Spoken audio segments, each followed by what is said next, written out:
This is the Newsload. Hello, B.A. Johnston. How are you today? I'm great. How are you? I'm amazing. Thank you so much for joining us on Newsload London today. We really appreciate it. My pleasure. So I guess I'll just kick off with some pretty terrific questions that I have for you. Number one,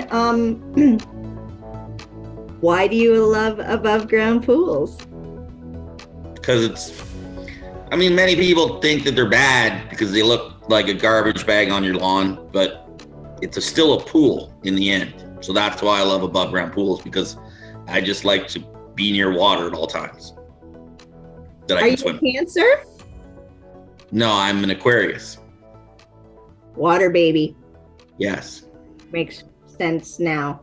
If you were to perform on your favorite stage with anyone alive today, who would it be? That's a very tough question. Favorite stage? Like your best show that you ever had, and then your favorite performer. I get the question. It's just a lot of pressure. I don't know if I have a favorite stage. They all look the same. There's black wood stages. That is not true. Parking lot stages are a lot different than gravel. Yes. There can be some pros and cons. They're not all the same. That's true. Trying to think of like a great response for Newsload. Say Newfoundland at the ship. And I would play with it's a lot of pressure. I'm trying to think of somebody I actually want to play with. I'll play with Black Sabbath, the McDonald's themed Black Sabbath tribute band. All of them and you? Yes. Well, I played before them so I could watch them when I'm done. Oh, you want to open for them. You don't want to perform with them. I don't know how to play my instrument well enough to actually play with anybody else. That's an interesting thing for you to say. So do you play any instruments or do you just write genius? No, I play guitar, but I couldn't like rock out with somebody. You play the piano too, right? Technically, sure. You didn't take music lessons, if you will? I did when I was a kid, but I don't remember any of it. I just played the presets on a Casio. Do you want to give a shout out to your music teacher? I don't. I took flute lessons in like grade 2. I don't remember who she was. She's a nice lady, I think. Well, if she's still alive, my grade 1 teacher was Mrs. Fluvian, and I adored her. She was the hippest lady next to Miss Smybert. Sounds very, very cool.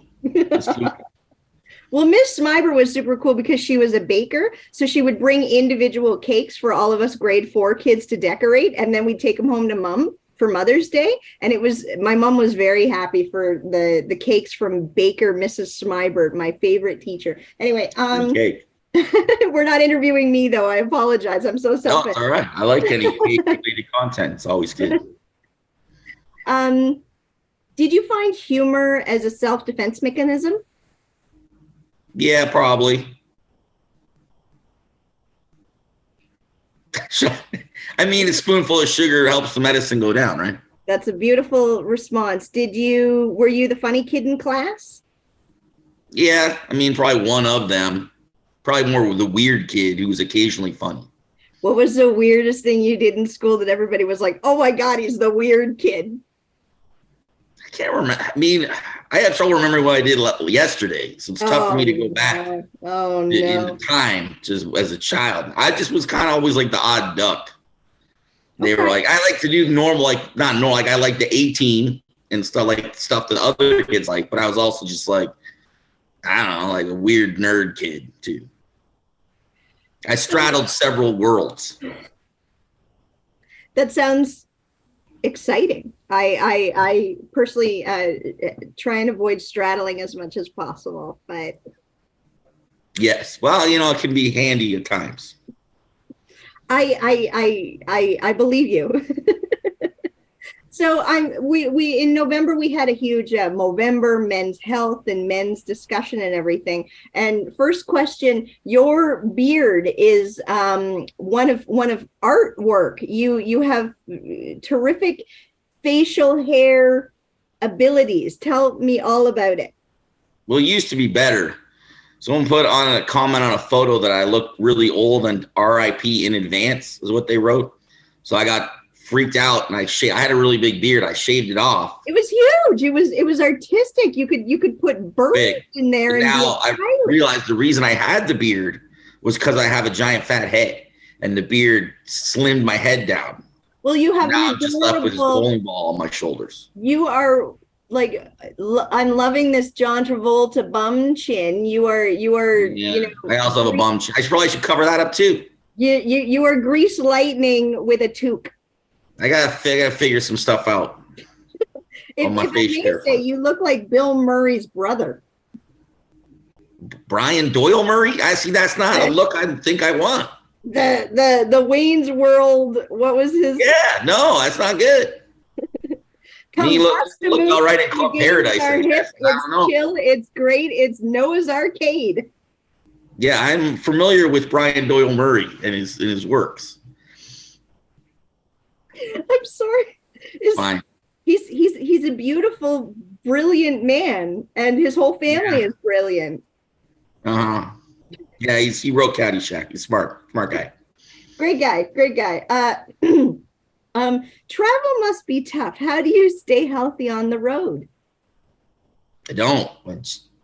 I'm not healthy. It's hard to do, and I don't do any of it. So, like, may I ask your schedule, you know, like when you're on the road? So, like, okay, so you're driving to Halifax. Yes. Okay. Sure. So do you arrive like the night before and stay in the hotel, or? No, because I can't just go to Halifax to play one show. Okay. So I probably had to, like, if I'm going to go to Halifax, it means I have to play 5 shows. Okay. So I'll have to play Tuesday through Saturday. And I might get a hotel, but mostly I stay on air mattresses at people's houses. Well, that's nice. On your fans' houses. No, friends' houses. You don't always want to make a fan a friend, because then they might not pay to come to your shows. Oh, right. Mixing business and pleasure. Kind of like usually you stay at a band's house. Okay. Kind of like if I was in a situation, you know, I would possibly have to, you know, never mind. I thought it was funny and it wasn't. So I'm not gonna catch that before you get. Yeah, I just censored myself because my mother watches these interviews. So. Wise. My mother doesn't watch anything I do, so I have a lot of freedom. Okay. What's your favorite song to perform on stage? Probably We're All Going to Jail Except Pete. Sorry, say that again. Probably We're All Going to Jail Except Pete, He's Gonna Die. We're all going to jail except Pete, He's Gonna Die. I know this song. It's good. It's a good song. I like it. And that's your favorite song. Is it that the crowd responds positively? Yeah, they just, because the audience likes it. When I'm on stage, I would rather literally be doing anything else. I'd rather go fold laundry because I know there's laundry I need to fold.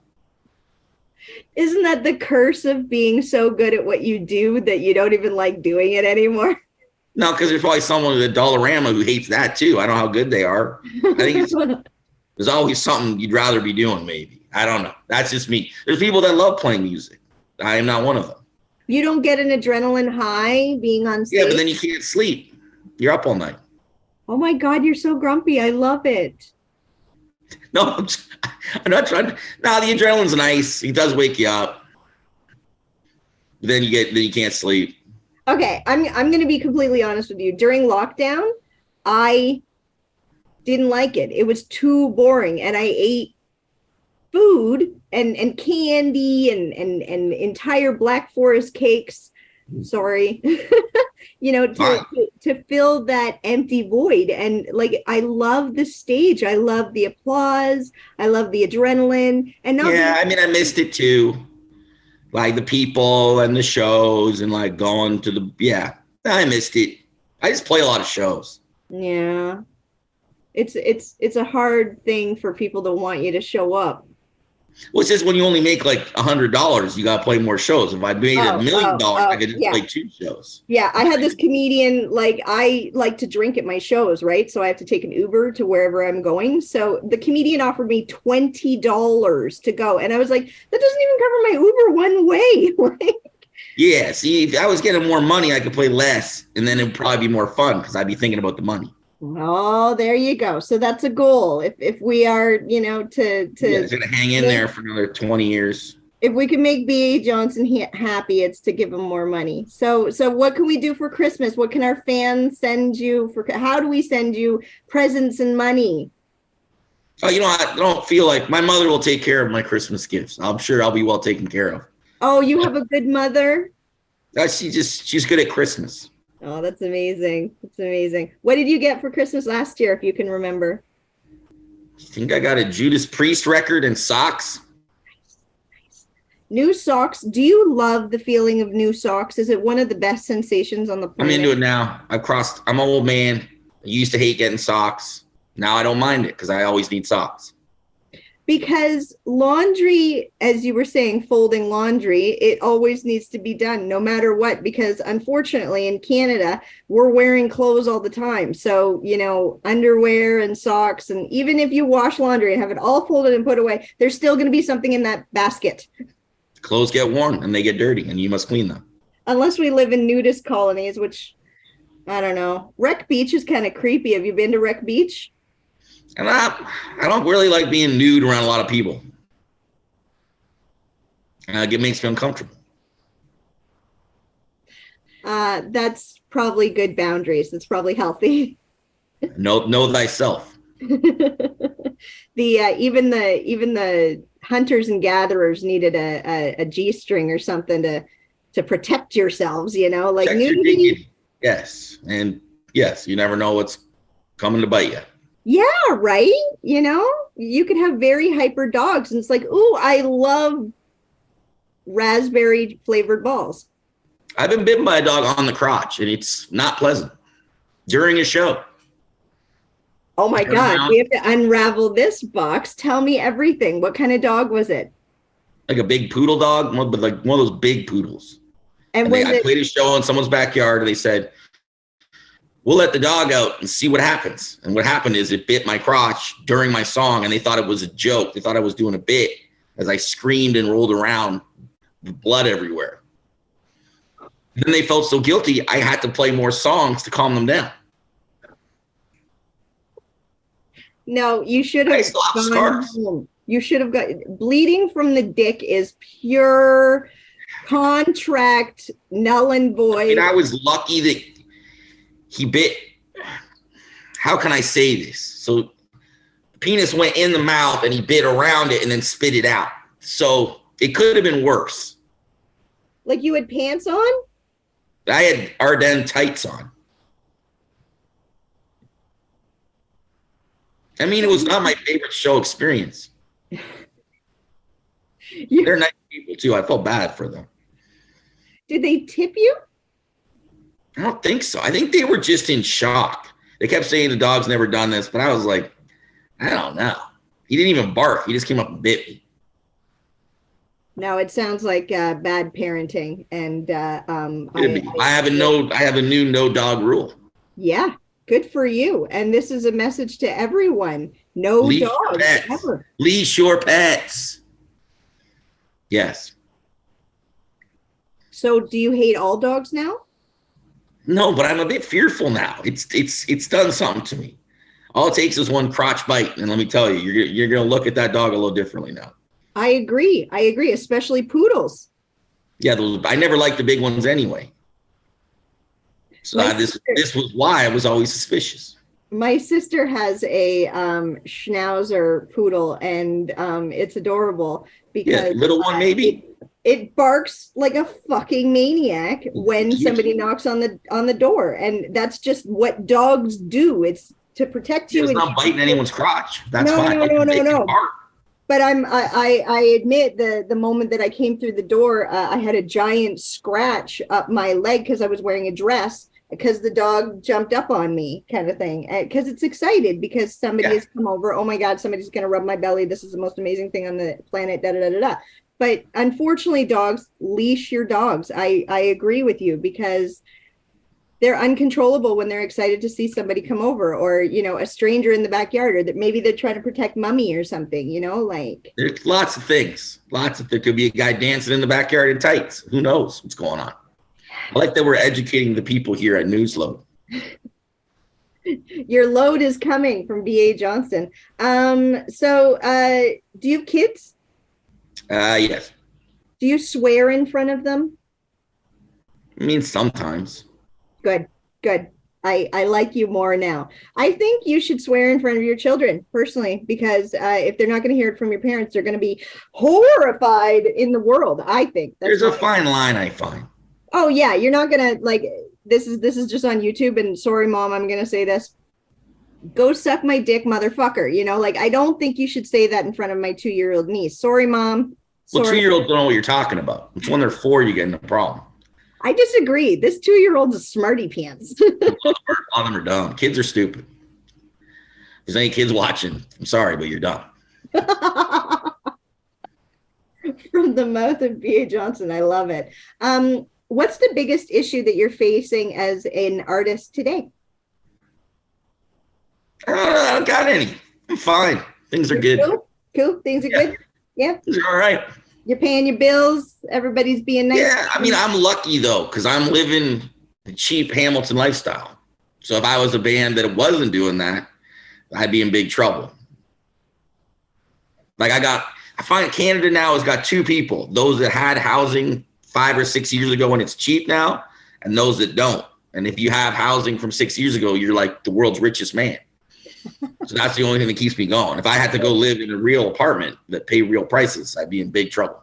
So basically, it's like the people who got divorced or separated or kicked out during COVID, they're the ones in trouble. And big trouble, yes. Yeah. Rent here in London, Ontario for a nice student housing shared room is $1,800 a month right now in December 2022. So you live in London? Yeah.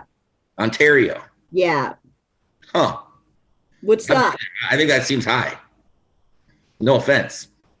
I know. And there are worse. Like if I put my mother in a retirement home, there's this lovely one where they will massage her feet every morning for $10,000 a month. I got a great retirement plan for my mom. It's called the Ice Flow, is where she's going. Push her off into the lake. Like a polar bear? You're going to treat your mother like a polar bear. Yeah. I mean, it's the most humane. I could spend the $10,000 a month. What about the gas box or whatever we're doing now for our veterans? Nah, it's Ice Flow. It's got a certain beauty to it. I hear drowning is no fun. You'll be so cold, it'll be a welcome escape from the ice. And once you take that first breath, it's like you're already in heaven. That's what I tell my mom. Disgusting question, and I apologize for asking, but what would be your ideal way to pass? To die? That's a good question. Suddenly? Yes. Without knowing what's going on, but not in a car crash. Not in a car crash or a gun fight. I just want to drop dead. Preferably doing something great. Preferably having finished doing something great. I heard that an old lady had her body donated to science, and instead they strapped her to a bomb and blew her up because they wanted to see what happens. And I imagine Nana Bessie not knowing what's happening because she's already dead. But I'm thinking if it's my time, I think I'd like to get blown up and know that I'm getting blown up. I mean, I want to be really at the peak of being messed up where I'm like, yeah, and then get shot up. Like shoot, your first shot of heroin kind of thing. Chase the dragon for the first time. If I'm going to die, I want to stick with the tried and trues. I don't know if I want to be experimenting on my deathbed. In case I don't like it, and then I'm dead. I hear the dragon is quite a fun, but I don't know. There's a reason why people do it, but I think if you one shot, you want to go with something you already know you love. Yeah, and what would it be? Now, I can't say this on Newsload because what if my mom's watching? I hear Valium is very nice. I don't know. You're already going to sleep forever. Yeah. Woo! I think something very psychedelic, and then maybe a ton of whiskey. Just blend it all. Like Glenlivet, or like what would you want to go out with? Well, I'm gonna die, like something expensive. Yeah, like Black Label, Good Times. Mwah! Yes. Mwah! All right, I'll buy you a bottle. Well, BA, I'm in Hamilton often, so I must give you a squeeze. I guess, what is your idea of success? For music? I mean, like music's weird because I'm successful, and people look at me and they would not think that I am. If you get 30 people to come see you in Regina, Saskatchewan, you're successful. Yeah, because they follow your website and they know when your tickets are coming, and they love you and they like every comment and they're your biggest fans, right? Those 30 people will show up hopefully next time. It's amazing. It's amazing. Well, if I'm ever in Halifax, I definitely will want to go to this show with who's the musician that you want to perform with? Max Sabbath. Who are these people? Are they like Black Sabbath remixers? They're Black Sabbath, but all the songs are based on McDonald's, and they're all dressed like McDonald's characters. So like Hamburglar. Ronald McDonald is Ozzy, and then Grimace for the Hamburglar, the drummer, and then Grimace and Mary McCheese are playing guitar and bass. Mary McCheese? Mary McCheese, like the mayor of McDonald's land. Mayor of Cheese. Were there any McNugget buddies? No, they didn't have any McNugget buddies. They had McDonald's workers who would like go in the crowd, and people were throwing hamburgers at them, so they'd stop that. They shut that down.